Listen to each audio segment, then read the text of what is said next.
Qué hermoso tiempo de adoración. No sé cuántos pueden percibir su presencia en este lugar. Amén. Y le decimos a los hermanos que están conectados aquí, esto es una atmósfera de adoración, de su presencia. Y eso es hermoso. Y aprovechar saludándoles también ahí, ya conectados al inicio, algunos pastores, hermanos de Santa Rosa, a la cual le mandamos muchos saludos. Estamos orando por ustedes, mis queridos hermanos. Hermanos de Machala también.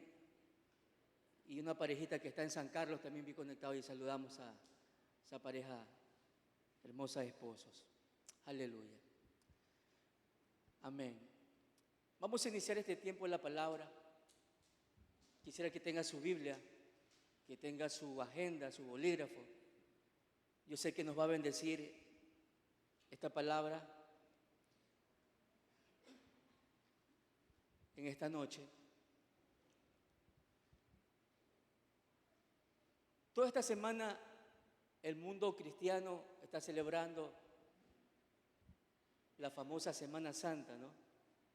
Pensando de que solamente una semana es santa. Y todavía no se le ha revelado que los 365 días del año son santos. ¿Cuántos dicen amén? Amén.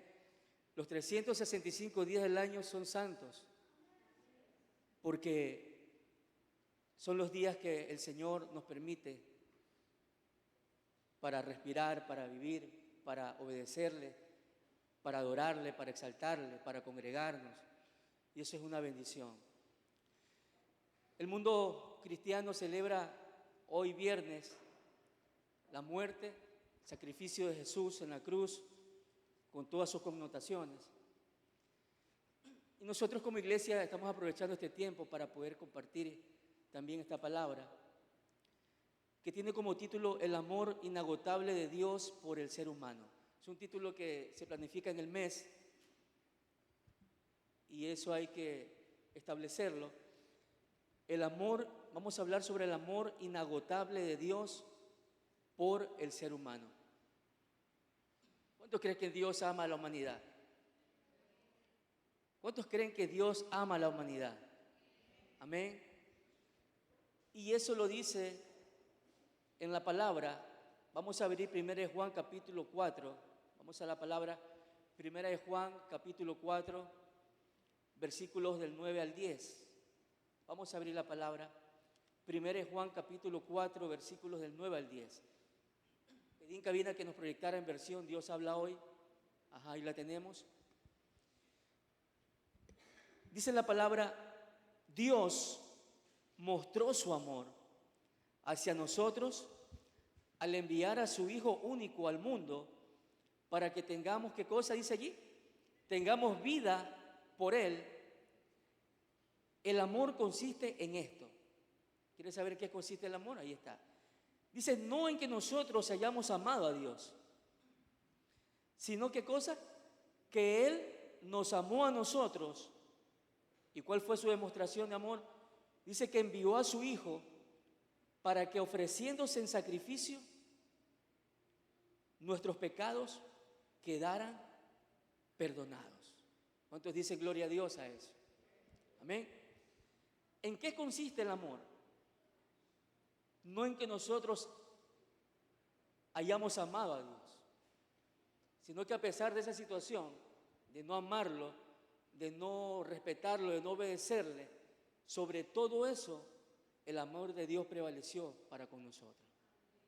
Amén. En que nos amó y envió a su Hijo, ofreciéndose en sacrificio. Eso es tremendo. ¿Para qué? Para que nuestros pecados quedaran totalmente perdonados. Cuando hablamos del amor de Dios, déjeme decirle que el amor de Dios no es temporal. No es que por una temporada está el amor y llegó otro mes y ya se fue, se va agotando, y después viene otro mes en el calendario y nos vuelve a amar. No, no es temporal. El amor de Dios jamás va a ser interesado. El amor de Dios es verdadero. Y déjeme decirle que el amor de Dios, una de las características que a mí más me impresiona, es que dice que el amor de Dios es inagotable. ¿Cuántos dicen amén a eso?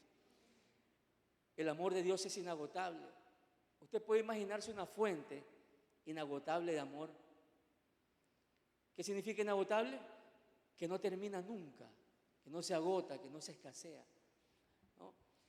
Entonces no es temporal, no es interesado, es un amor verdadero, es un amor inagotable. Su amor no depende de que nosotros sintamos, que no nos sintamos dignos o no de Él. Él nos ama porque Dios en su esencia es amor. El amor de Dios no tiene nada que ver con que nos sintamos dignos de recibirlo, hermano. A veces pensamos que tenemos que merecerlo o tenemos que esforzarnos para adquirirlo. Y déjeme decirle que eso es un tamaño error. El amor de Dios no depende de que nos sintamos dignos de recibirlo o de que nos esforcemos por recibirlo. El amor de Dios es amor. ¿Por qué? Porque dice la palabra en la carta de Juan, primera carta de Juan, que Dios es amor. No tiene amor, sino que Él es en esencia amor. Y eso es maravilloso. Nosotros quizás podamos tender a tener cierta porción de amor, quizás alguno en cuentagotas, ¿no? Pero Él no es que tiene amor, Él es el amor. Entonces, como Él es el amor, es inagotable. Y de ese tema es que vamos a trabajar y vamos a hablar en esta noche. El Señor nunca cambia, el Señor no quita su amor para con nosotros, porque Él es inamovible e inmutable. Si usted quiere saber unas características adicionales acerca del amor de Dios, déjeme decirle que el amor de Dios es perfecto. ¿Qué significa que el amor de Dios es perfecto? De que no hay nada que añadirle ni cambiarle. Y eso es tremendo, hermano. ¿Por qué es perfecto el amor de Dios? Porque no necesitamos a ese amor añadirle algo o cambiarle algo. Es total, o sea, es perfecto. No tiene ningún tipo de error. El amor de Dios es eterno, porque dice la palabra que Él nos amó desde la eternidad. Siempre ha existido y siempre seguirá existiendo. Eso significa ser eterno. El amor de Dios también es infinito. ¿Qué significa que es infinito? Que no tiene límite, que es un fluir de amor constante, que no hay nada que lo encasille, que no tiene final. Eso significa que el amor de Dios es infinito. ¿Cuántos lo creen así? Amén. El amor de Dios también es único. ¿Sabe por qué es único? Porque nace en Dios, se origina en su misma presencia. Dios no tiene que adquirir amor, Él origina el amor, Él es el origen del amor. Entonces por eso es único y es incomparable. No sé si alguien le puede decir a la persona que tiene a su lado, el amor de Dios, dígale, es incomparable. No se compara a nada. Amén. Pero también el amor de Dios es incomprensible. ¿Sabía eso? Si se ha encontrado con personas que dicen, yo no puedo entender cómo Dios puede amar a tremenda lacra de la sociedad. ¿Se ha escuchado eso? No concibo en mi cabeza que Dios pueda amar a ese delincuente. No concibo aquí en mi mente que Dios pueda amar a ese asesino. No concibo aquí en mi mente que Dios pueda amar a esa persona. Por eso el amor de Dios es incomprensible. Y ese amor tiene que revelarse en nuestra vida. Amén. Porque no se puede razonar.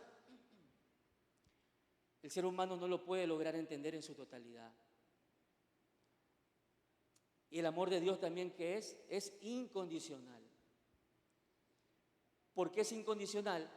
Porque no depende de nuestra conducta o de las obras que nosotros podamos hacer. No se condiciona a nada. No se condiciona, hermano. Le nombré, creo que 6 características, así rapidito, para que usted pueda tener un contexto de lo que es el verdadero amor de Dios. Dios no solo habla de su amor inagotable en su palabra, sino que dice que las evidencias de ese amor son muchas en la Biblia. Y la más importante, y que sigue vigente, lo demostró por medio de su único Hijo, al entregarlo por cada uno de nosotros a sufrir una muerte atroz en la cruz. Yo noté algo aquí, escuche. No se puede hablar del amor de Dios sin pasar por la cruz. ¿Cuántos creen eso? Nadie se puede parar en un púlpito, hermano, escúchame esto, nadie se puede parar aquí en un púlpito, hablar del amor de Dios, si de ley no tiene, tiene que transitar de ley y pasar por la cruz del Calvario. Porque déjeme decirle que en esa cruz se derrochó el amor en su totalidad. La más grande expresión de amor se derrochó en la cruz del Calvario. El sacrificio de la cruz es y será el acontecimiento y la demostración de amor más extraordinario que alguien pueda experimentar en su vida. Y se lo voy a volver a repetir.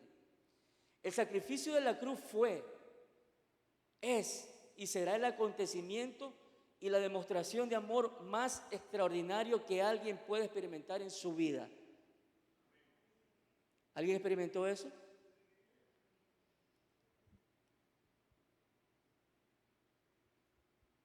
¿Usted ha ido al cine, hermano? ¿Usted ha ido al cine a ver esas películas románticas, esas películas de amor? La literatura en el romanticismo tiene muchas obras. Me recuerdo una, Romeo y Julieta, ¿se acuerda de William Shakespeare? Los que estudiaron literatura en el colegio o en la universidad quizás.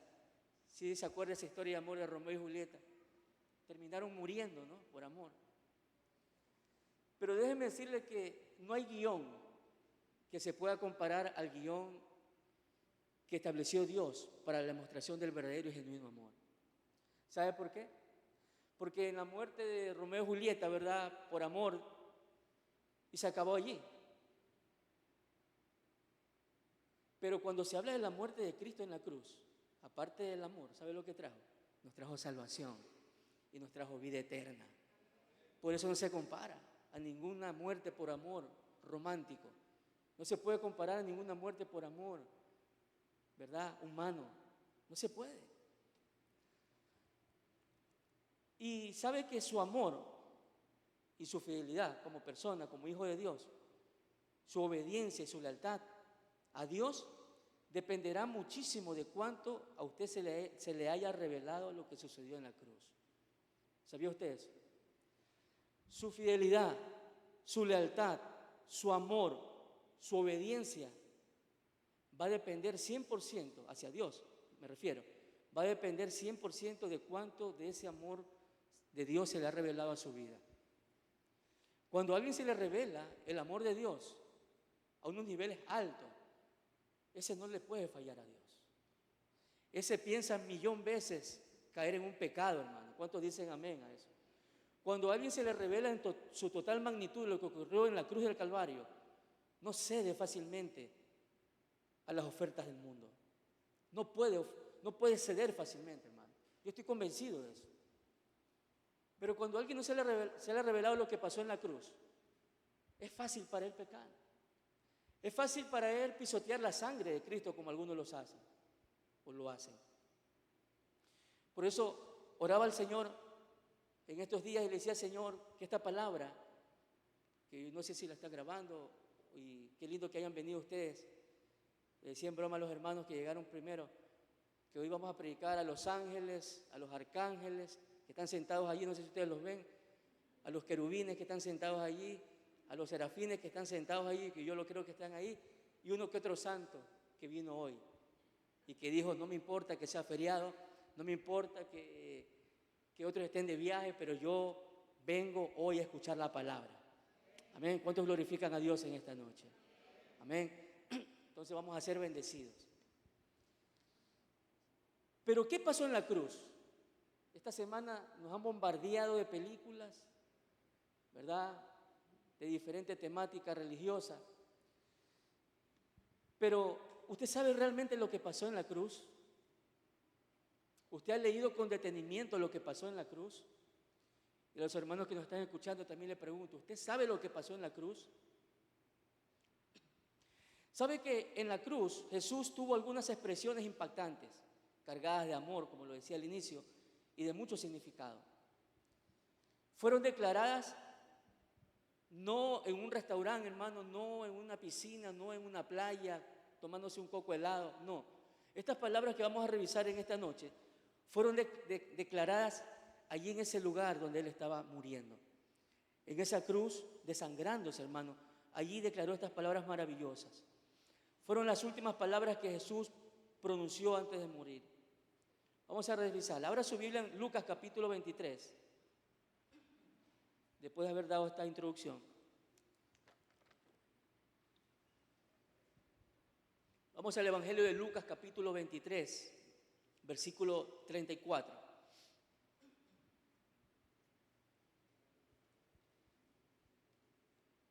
Ahí lo tenemos en pantalla. Usted sabe que Jesús fue condenado a muerte, que el pueblo de aquel entonces prefirió a un delincuente para que lo liberara. Y a Jesús le dijeron, crucifícalo.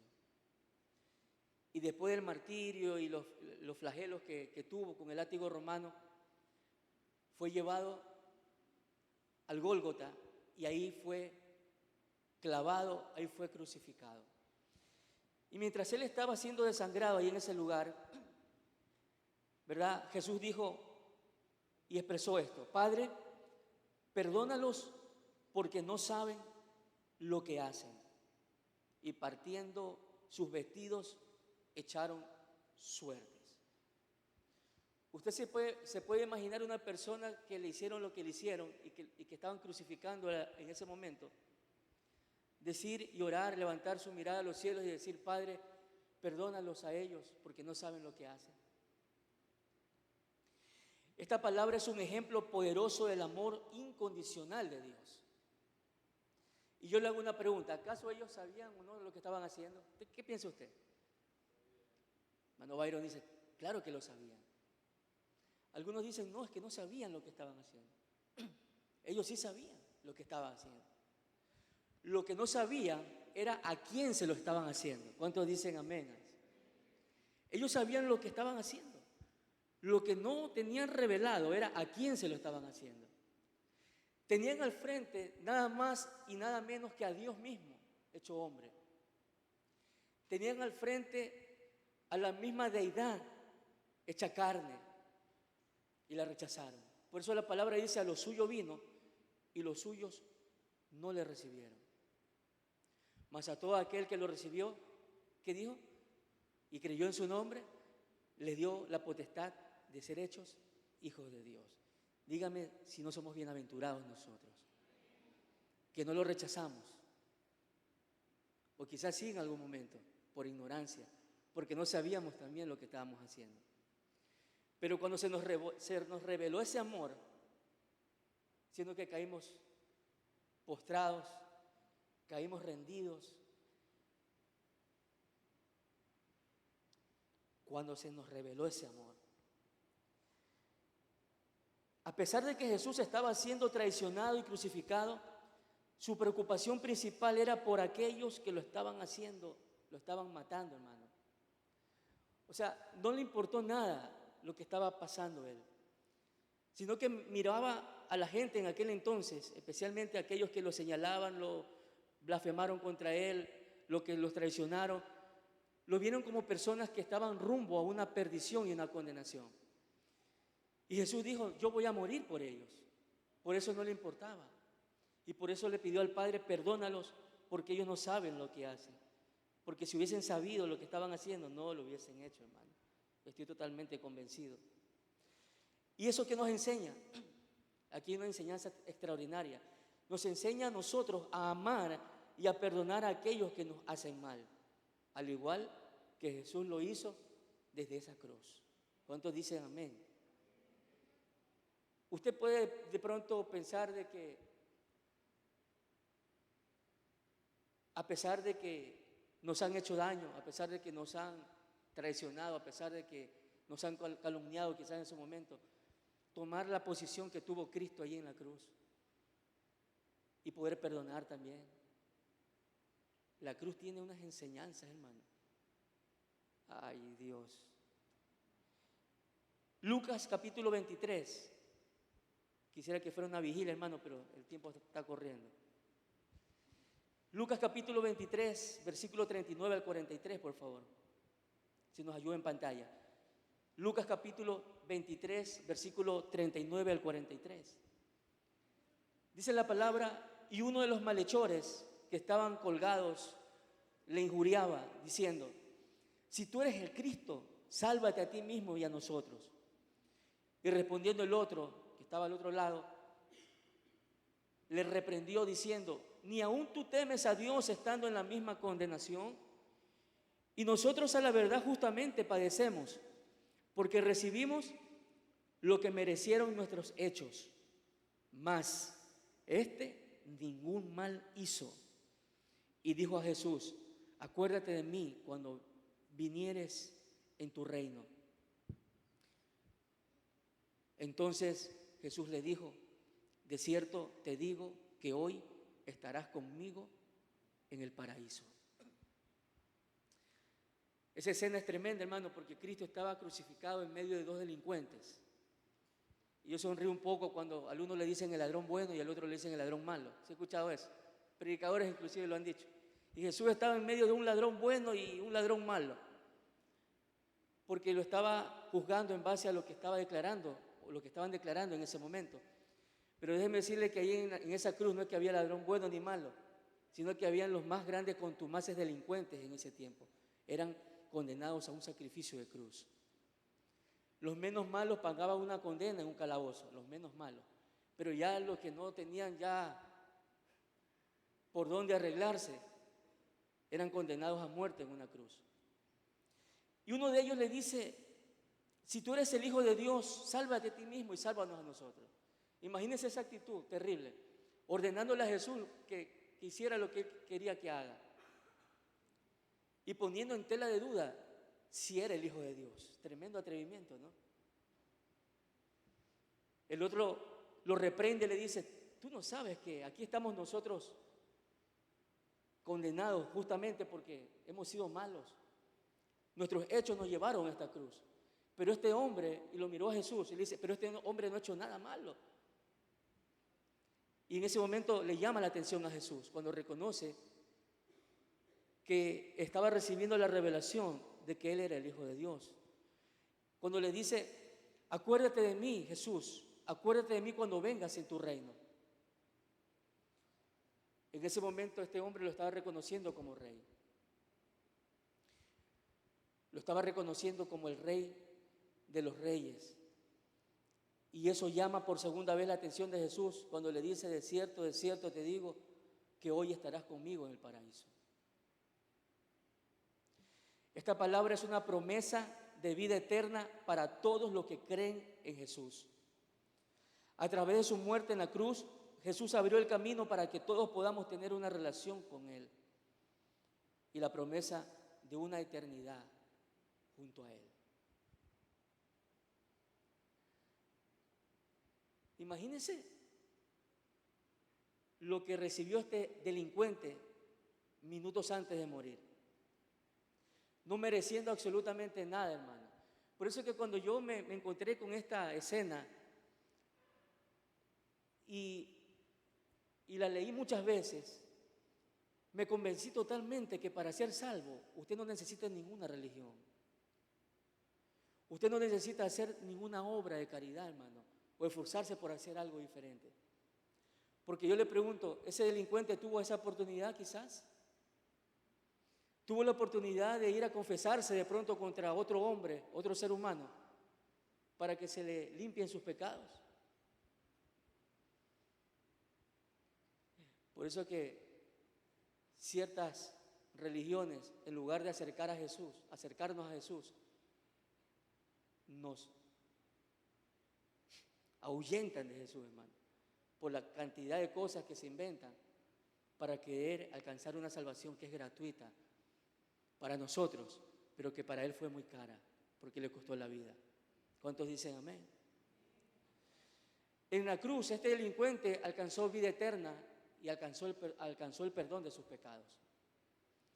¿Solamente por qué? Por haberlo reconocido como su rey personal, haber reconocido su condición de pecador, porque eso lo hizo, ¿no?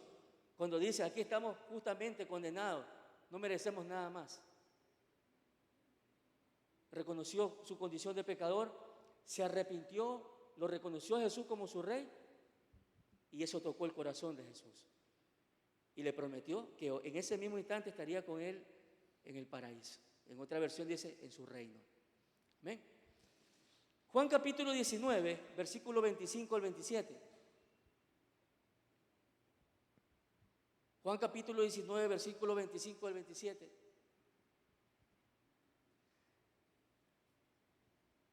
Dice la palabra que estaban junto a la cruz de Jesús, su madre y la hermana de su madre, María, la mujer de Cleofas, y María Magdalena también. ¿Cuántas Marías estaban ahí? Las 3 Marías estaban ahí. Le repito, estaban junto a la cruz de Jesús, su madre. ¿Cómo se llamaba la madre de Jesús? Y la hermana de su madre, y María, mujer de Cleofas, y María Magdalena. Cuando vio Jesús a su madre y al discípulo a quien él amaba, que estaba presente, le dijo a su madre, mujer, he ahí tu hijo. Y después dijo al discípulo, he ahí tu madre. ¿Cómo se llamaba ese discípulo que Jesús amaba? Juan. Y desde aquella hora el discípulo la recibió en su casa. Imagínense en tremendo sufrimiento Jesús. La mira a su mamá. ¿Usted se puede imaginar cómo estaba el corazón de esa pobre mujer?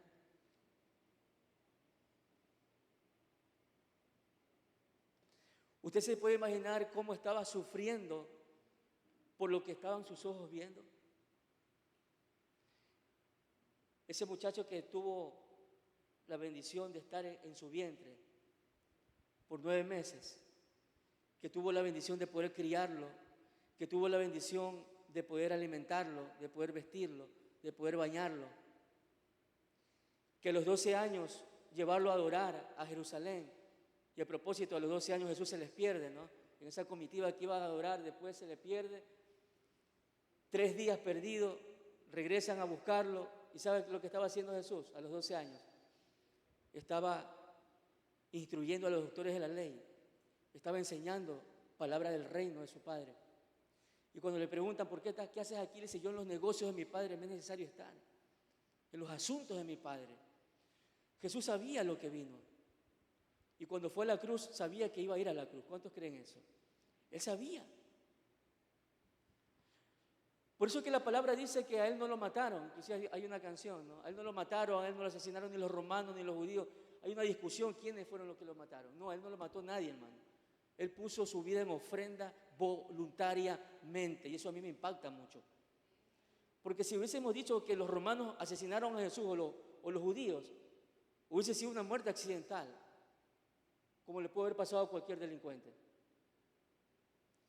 Pero él puso su vida voluntariamente y eso a mí me marca el corazón, hermano. Decidir venir a morir por nosotros, por usted y por mí. Si no le marca el corazón a alguien eso, sería tremendo, hermano. Entonces mira a su madre que estaba llorando, las otras mujeres que la acompañaban padeciendo. Y lo primero que él se puso a pensar es, ¿cómo va a quedar ella? ¿Qué va a hacer de su vida? Porque él estaba a minutos de morir. Quizás ahora, exagero minutos. Entonces le dice al discípulo que a propósito fue el único de los 12 que estaban con él. Fue el único que estaba ahí al pie de la cruz. Dígame si Juan no amaba a Jesús, así como Jesús también lo amaba a él. Y se quedó ahí junto a su madre y le dice, mujer, he ahí a tu hijo. Yo me voy, en otras palabras le estaba diciendo a Jesús, pero ahí queda un hijo más. Tómalo como tu hijo. Atiéndelo como que fuera yo. Yo me imagino a Jesús en su mente pensando todo eso, ¿no? Ámalo como me estuvieras amando a mí. Dale su comidita así como me la hacías a mí. Mujer, ahí está tu hijo. Y después lo mira Juan y le dice, he ahí tu madre. Lo que le estaba diciendo es, cuídamela. No me la dejes desamparada. Abrázala después que ya me entierren. Abrázala, dile que la amas, que pueda sentir ese abrazo como que fuera yo mismo abrazándola. Eso es lo que estaba pensando Jesús en esa cruz. ¿Sabe por qué? Porque fue una manera de honrar a su madre. no dejándola desamparada y obedeciendo lo que dice su misma palabra, ¿no? Cuando nos pide a nosotros también que honremos a padre y a madre. Jesús obedeció eso y la honró, no dejándola desamparada. Y eso nos enseña muchísimo, hermanos. No sé cuántos lo creen así. Nos enseña a nosotros que también debemos cuidarnos los unos a los otros y amarnos como una familia. Que si alguien está padeciendo algo, nosotros tenemos que involucrarnos en ese padecimiento. Que si alguien nos pide alguna oración porque está en un sufrimiento, en alguna situación difícil, nos podamos acercar y poder dar una palabra o orar por aquella persona. Y si necesita algo, también brindarle la ayuda. Eso nos enseña Jesús ahí en la cruz. Mateo capítulo 27, versículo 45 al 46. Mateo 27, versículo 45 al 46.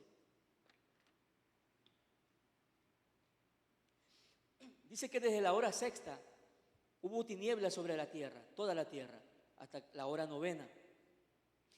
Y cerca de la hora novena, ¿sabe lo que exclamó Jesús?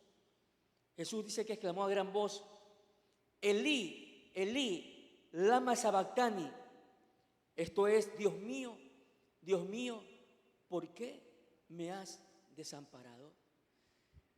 A partir de este punto entra la hora crítica, hermano, de su sufrimiento en la cruz.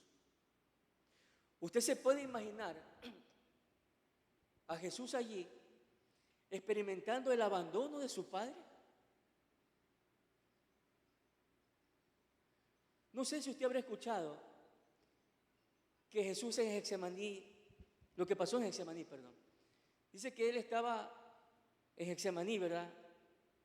Unos días antes de todo lo que le pasó después. Y cuando estaba orando, ¿verdad? Dice que como gotas de sangre salieron de sus poros. Imagínese la carga emocional que tenía Jesús. Imagínese lo que había en su corazón. Imagínese ver el abandono de sus discípulos que no aguantaron ni unas horas orando con él. Y cuando conversa con el Padre, le dice: Padre, si está en ti, en tu voluntad, pasa de mí esta copa. ¿Usted sabe a lo que se estaba refiriendo? Algunos se quedan tan limitadamente pensando de que él estaba refiriéndose a su muerte en la cruz, a la corona de espinas, a los clavos, a su costado traspasado, porque él sabía lo que le iba a suceder. Y limitadamente algunos predicadores se quedan allí. Déjeme decirle que yo no me quiero quedar allí. ¿Sabe a lo que se refería Jesús cuando le dijo: pasa de mí esta copa? Se estaba refiriendo al abandono que iba a sufrir de ese Padre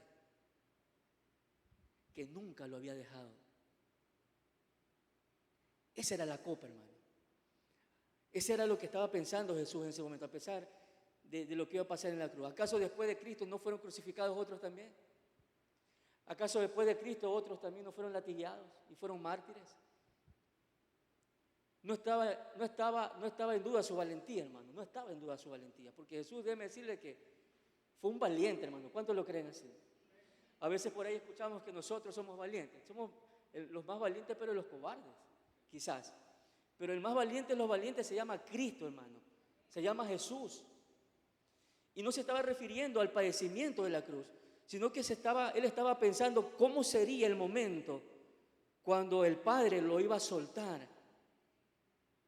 ¿Cómo sería el momento, lo que iba a sentir él, cuando ese Padre, ¿verdad?, lo iba a abandonar? Por eso, desgarradoramente, dice, clamó a gran voz. Ya no estaba conversando, ya no estaba susurrando. Empezó a clamar y dijo: Elí, Elí, lama sabactani, Dios mío. Y mire que no dice Padre mío, sino que dice Dios mío, ¿por qué me has desamparado? En ese momento Jesús lo estaba viendo como Dios, a su propio Padre, hermano. Y como Dios, Él tenía que soltar toda su ira. ¿Usted sabe lo que es la copa de la ira? Tenía que soltar toda su ira sobre su propio Hijo. Esa ira que tenía que recaer, hermano, perdóneme, sobre usted y sobre mí, ese juicio de condenación que tenía que recaer sobre usted que me está escuchando ahí del otro lado de la pantalla. No sé si hay invitados también ahí. Sobre usted y sobre mí recayó en esencia en Jesús. Y cuando cae esa ira, el Padre lo abandona, porque Él es santo, hermano. Lo suelta por única vez en toda la historia de su eterna existencia. Y al que no conoció pecado, dice la palabra, por nosotros lo hizo pecado. Cuando estaba en Getsemaní, eso estaba pensando Jesús. ¿Cómo sería quedarme solo, sin la cobertura de ese Padre maravilloso y su amor? Quedarme abandonado, cargar con todo el peso del pecado de toda la humanidad, desde Adán hasta el último ser que nazca, hermano, antes que Él venga, cuando se acabe todo.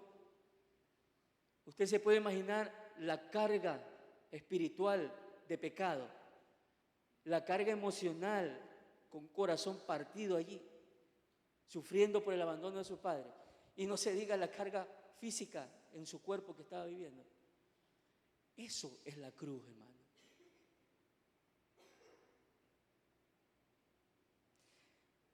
No son historietas de amor, no son palabras bonitas, no son canciones. Fue un sacrificio. Por eso que cada gota que se derramó en la cruz, hermano, usted tiene que valorarla. Usted tiene que saber de que por esas gotas que se derramaron y cuando fue traspasado su costado fueron borbotones de sangre que salieron de Él. Por causa de eso es que nosotros estamos aquí, pudiendo disfrutar de una libertad, hermano. Pudiendo decir, Señor, gracias porque perdonaste todos mis pecados. Quien no se le ha revelado la cruz y está acusándose de sus pecados, por Dios, vuelva a revisar lo que dice la palabra en ese escenario. Porque dice que la sangre de Jesucristo, su Hijo, nos limpia de todo pecado. ¿Sabe lo que es tener la libertad de caminar por la calle tranquilo, en paz, reconciliado con Dios?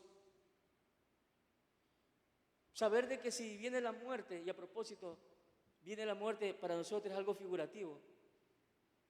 ¿Por qué? Porque si nosotros dejamos esta tierra, la muerte no se puede enseñorear. Lo que nos llevan son los ángeles a la presencia de Él. La muerte se frena porque cuando ve a un hijo de Dios que ha sido bañado con la sangre del Cordero, no puede acercarse a llevárselo. Alguien que fue limpio por la sangre de Cristo, la muerte no tiene autoridad. No tiene autoridad. Por eso es que nosotros tenemos que estar agradecidos, hermano. Agradecidos. Y en esta noche, el énfasis que quería darle era ese, la gratitud por lo que Él hizo por nosotros en la cruz. Pero hay algo más. Juan capítulo 19, versículo 28, está una declaración poderosa. Juan capítulo 19, versículo 28 dice, después de esto, sabiendo Jesús que ya todo estaba consumado, dijo para que la escritura se cumpliese, tengo sed. La sed es un síntoma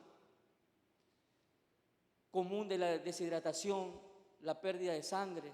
Allí en la cruz Jesús estaba sufriendo de ambas cosas. Además, algunos teólogos eruditos bíblicos han interpretado las palabras de Jesús como una expresión de su humanidad y su conexión con la experiencia humana del dolor y la necesidad. Como usted y yo sabemos, Jesús fue 100% Dios, pero también fue 100% hombre. Y como hombre tuvo sed. Imagínese el sol que le pegaba allí. Para que se cumpliese la escritura que estaba en Salmos, ¿no? Que se le pegó, dice la lengua, a su paladar. Juan capítulo 19, versículo 30. Y cuando dijo eso que tenía sed, en lugar de darle agua, le dieron vinagre, ¿verdad? Terrible. Pero en Juan capítulo 19, versículo 30, dice que cuando Jesús hubo tomado el vinagre, ¿sabe lo que dijo? Consumado es. Y habiendo inclinado la cabeza, entregó el espíritu, no a la muerte, sino a su Padre. ¿Cuántos dan gloria a Dios por eso? Tetelestai, que significa consumado es. Algunos pintores en el Renacimiento, sabía que tenían esa costumbre, esos pintores famosos, después de que estaban con el lienzo y con el pincel, haciendo esas obras magistrales en pintura y todo aquello, y con sus técnicas, cuando estaban a punto de terminar y cuando acababan de colocar su firma ahí a un costado de su obra, expresaban esta palabra, tetelestai, obra terminada, obra concluida, obra totalmente finalizada. Cuando los soldados romanos conquistaban, cuando los soldados romanos iban a otras ciudades, a otros lugares, ganaban la batalla, ganaban la guerra, tomaban el botín, se presentaban ante su comandante y jefe en aquel entonces y le decían, tetelestai, somos victoriosos, salimos en victoria, la guerra fue ganada. ¿Usted puede entender la connotación de lo que Jesús hizo en la cruz? Cuando dijo, tetelestai, consumado es. Estaba proclamando a los cuatro vientos que la obra fue concluida, que no hay más sacrificio que un ser humano pueda hacer para su salvación. No sé a cuántos le alegra eso. Que ya no hay nada que hacer más, algo adicional, sino que todo estaba hecho. Jesús tuvo que venir a morir en una cruz para consumar el acto redentor y el acto total que perdona todos nuestros pecados. Amén.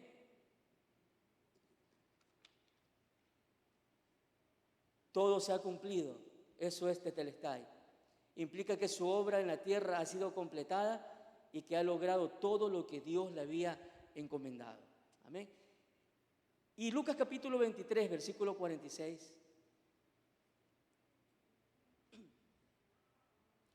Lucas capítulo 23, 46, después de que Jesús proclamó tetelestai, dice la palabra que entonces Jesús, clamando a gran voz, dijo, Padre, en tus manos encomiendo mi espíritu.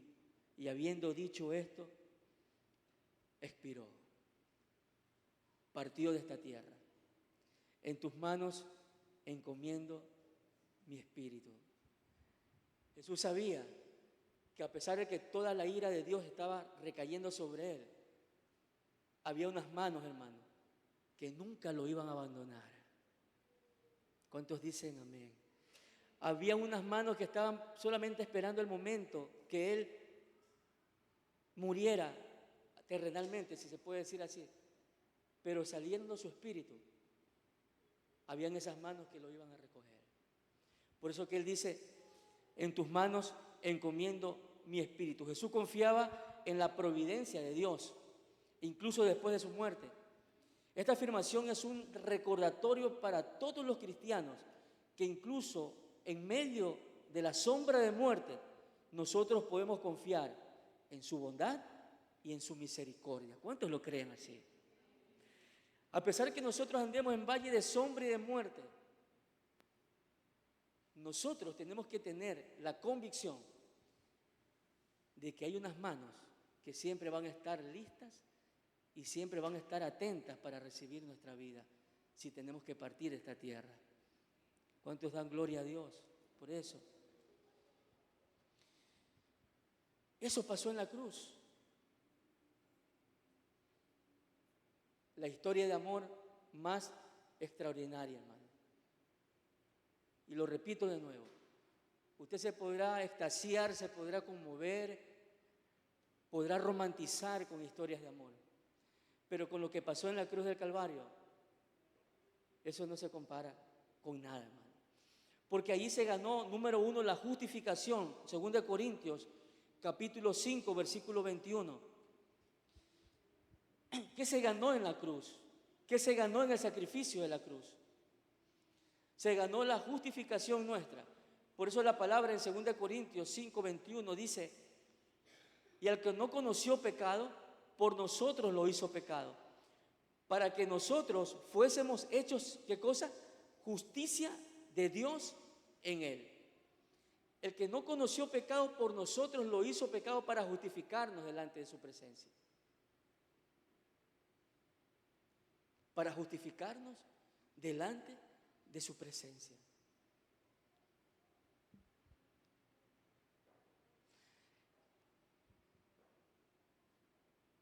En el antiguo Israel, escúcheme, en el antiguo Israel, el sumo sacerdote tomaba el cordero para el sacrificio.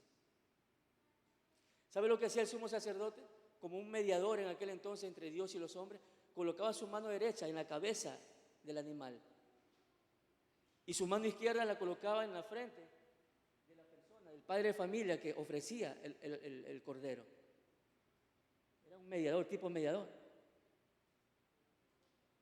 Y cuando declaraba que todos los pecados de él y de su familia recaían figurativamente en el animal, en el corderito, en ese mismo instante de la declaración cogía su cuchillo y lo empezaba a degollar.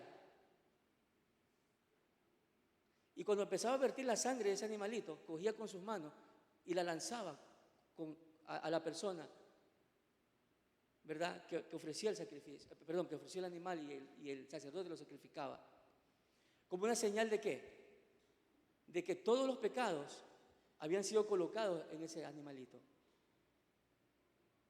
Y en ese momento, él y su familia delante de Dios quedaban libres de todo pecado. Eran sus pecados cubiertos en aquel entonces. Solamente cubiertos con la sangre del animal. En cambio, Cristo no es que nos cubrió el pecado. El Cordero de Dios que quita el pecado del mundo, no solamente nos cubre, sino que nos perdona y nos limpia del pecado. Y esa fue la obra tan maravillosa que nosotros tenemos que celebrar, porque ganamos nuestra justificación allí. Él nos justificó. Y lo segundo que hace, dice que nos perdona los pecados, nos da vida eterna y tercera cosa, nos da victoria sobre las tinieblas, hermano. Y quisiera cerrar con Colosenses, capítulo 2, versículo 13 al 15. Si me ayuda Benjamín con la canción que le pedí. Colosenses capítulo 2, del 13 al 15, versión Dios habla hoy. Nos dio perdón de pecados, nos dio la vida eterna y nos dio victoria sobre las tinieblas. Dice en esta versión, ustedes en otro tiempo estaban como muertos espiritualmente. ¿A causa de qué cosa? A causa de sus pecados. Y por no haberse despojado de su naturaleza pecadora, pero ahora Dios les ha dado vida juntamente con Cristo, en quien nos ha perdonado. ¿Cuántos pecados dice ahí, hermano? Todos los pecados. Versículo 14 dice que Dios anuló el documento de deuda que había contra nosotros y que nos obligaba. Lo eliminó clavándolo en la cruz. Dios despojó de su poder ¿a quiénes? A los seres espirituales que tienen potencia y autoridad. Y por medio de Cristo, ¿qué hizo Dios? Los humilló públicamente, llevándolos como prisioneros en su desfile victorioso. ¿Qué recibimos en la cruz? Perdón de nuestros pecados, vida eterna y victoria sobre las tinieblas y sobre el mismo Satanás.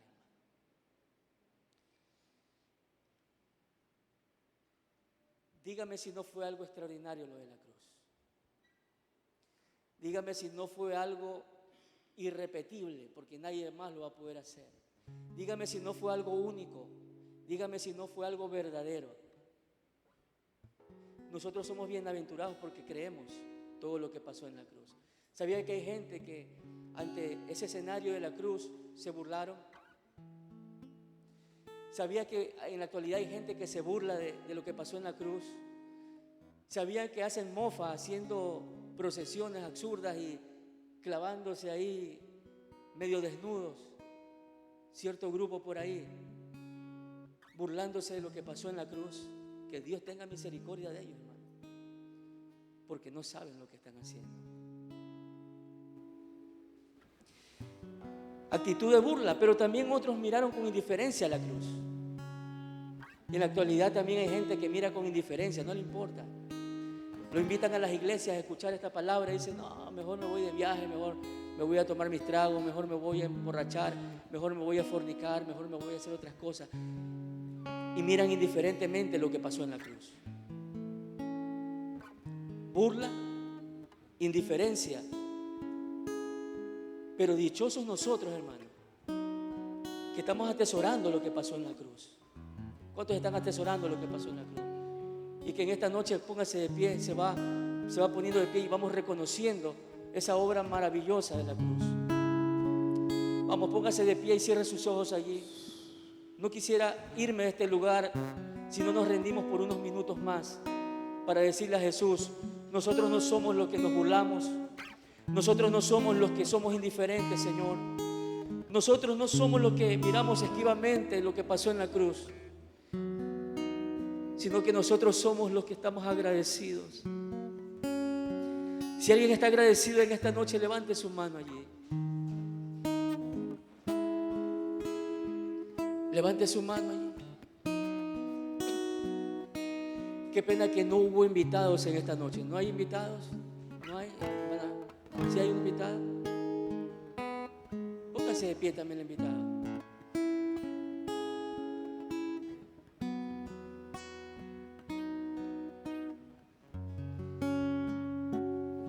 Yo no sé si usted quiere salir igual si ha venido invitado o invitada en esta noche.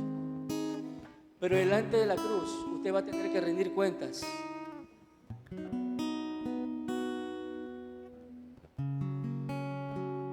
Delante de lo que sucedió en la cruz, nosotros vamos a tener que rendir cuentas. ¿Cuál es la actitud que nosotros tenemos delante de la cruz?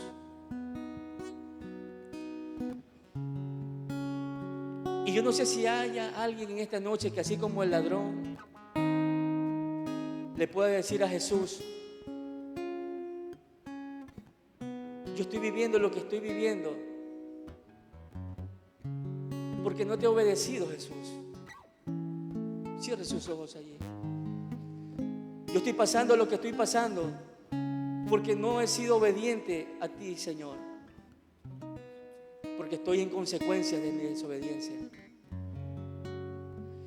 Pero así como ese delincuente en la cruz dijo Jesús, acuérdate de mí cuando vengas en tu reino. Después de reconocer su condición, le puede decir a Jesús, Jesús, acuérdate de mí en esta noche. Acuérdate de mí, Jesús. Yo no quiero salir igual en esta noche. Yo no quiero ser indiferente como muchos lo son. Yo quiero rendirme hoy delante de tu presencia. Yo quiero reconocerte como mi Rey. ¿Habrá alguien aquí que pueda reconocer a Jesús como su Rey? ¿Habrá alguien aquí o las personas que están escuchando en transmisión que puedan decirle a Jesús, yo quiero que hoy seas mi Rey personal, mi Salvador personal? En esta noche yo me arrepiento de todos mis pecados. Y si alguien se ha apartado de Jesús, pueda reconocer y decirles, yo me quiero reconciliar en esta noche contigo. Yo quiero reconciliarme contigo. Hoy entendí lo que pasó en la cruz y yo quiero rendirte mi corazón. Quisiera hacer una oración que le pueda guiar en esta noche. Si hay personas que me están escuchando y quieren orar, diga conmigo, Jesús, en esta noche. Y si hay alguien en esta noche aquí presente, diga conmigo, Jesús, en esta noche. Yo he escuchado tu palabra, he escuchado el mensaje que tú me has traído. En esta noche yo reconozco que he pecado delante de tu presencia. Yo reconozco que no te he obedecido. Yo reconozco que te he fallado. Yo reconozco que he vivido separada de ti. Pero en esta noche, Jesús, yo me arrepiento. Vamos, dígale a Jesús, yo me arrepiento de todos mis pecados. Yo no puedo ser indiferente a lo que tú hiciste en la cruz. Yo me rindo a ti, te reconozco como mi Señor. Te reconozco como el Rey de mi vida. Vamos, dígaselo allí. Te reconozco como el Rey, como el Salvador personal de mi vida. Te abro la puerta de mi corazón, de par en par, para recibirte y empieces a vivir dentro de mí. Gracias, Jesús. Si usted ha hecho esto, dígale gracias, Jesús, porque su presencia está aquí. Aleluya. Corrió su sangre por un madero, a él no lo mataron, se entregó primero. De tal manera amó Jesús, que entregó su vida en una cruz. Sí, Señor. No dijo nada, no abrió su boca, le hieren, le golpean, pero él perdona. Vamos, cántelo como que lo está viendo en la cruz, De tal manera amó Jesús, porque yo lo estoy viendo en la cruz. que entregó su vida en una cruz. Santo es el que vive, Santo es el que reina, declárelo. santo en las alturas, Santo aquí en la tierra, santo en el pesebre, santo en el sepulcro. Santa fue su sangre derramada en la cruz. Santo es el que vive, santo es el que reina, santo en las alturas, tú eres santo. santo aquí en la tierra, santo en el pesebre, santo en el sepulcro. Santa fue su sangre derramada en la cruz. Santo es el que vive, santo es el que reina, Santo, en las santo. alturas, santo aquí en la Santo, tierra, santo. santo en el pesebre, santo en el sepulcro. Santa es su sangre derramada Santo, en la santo. cruz. Santo es el que vive, santo es el que reina, santo en las alturas, santo aquí en la tierra. Santo en el pesebre, santo en el sepulcro. Santa fue su sangre derramada en la cruz. Vamos, reciba el perdón de los pecados, reciba la vida eterna y reciba la victoria sobre las tinieblas. No sé cuántos agarran eso en esta noche. ¿Cuántos agarran esa victoria contra todo lo que se le está oponiendo a su vida? Contra toda enfermedad, oh sí, Señor. Contra toda opresión en el nombre de Jesús. Contra toda crisis en el nombre de Jesús. Hay victoria en esta noche. Vamos, abra su boca y diga: yo tengo victoria en Jesús. Yo tengo victoria en esta noche contra las tinieblas, contra toda opresión, contra todo lo que el enemigo está haciendo contra mi vida. En esta noche yo me levanto en el nombre poderoso de Jesús y declaro que soy más que vencedor. Aleluya, aleluya, aleluya, aleluya. Hay poder en la sangre de Cristo. Hay poder en la sangre de Cristo. Hay poder en la sangre de Cristo. Corrió su sangre por el madero. A él no lo mataron, se entregó Aleluya. primero. De tal manera amó Jesús, que entregó su vida en una cruz. Gracias por esa victoria. No dijo nada, no abrió su boca, le hieren, le golpean, pero él perdona. Precioso De eres. tal manera amó Jesús, que Entregó su vida en la cruz. Por eso eres santo. Santo es el que reina sobre todo principado y potestad. Y sobre todo reino tú gobiernas. Tu nombre es sobre todo nombre. Tu nombre es sobre todo nombre, Jesús. Yeshua es tu nombre. Te adoramos. Su sangre derramada en la cruz. Santo es el que vive, santo es el que reina, santo en las alturas, Santo aquí en la tierra. santo en el pesebre, santo en el sepulcro. Santa fue su sangre derramada en la cruz. Gracias. ¿Cuántos antes de salir de este lugar le dicen gracias? Gracias, Jesús. Gracias por amarnos tanto, que a pesar de ser viles pecadores, tú entregaste tu vida por nosotros. Que a pesar de no merecer absolutamente nada de tu perdón, tú derrochaste tu amor y nos perdonaste. Gracias. Aquí está tu iglesia dándote gracias. Allá en la transmisión también dándole gracias a Jesús. Gracias por todo lo que has hecho por nuestras vidas. Aleluya. ¿Cuántos dan un fuerte aplauso al que vive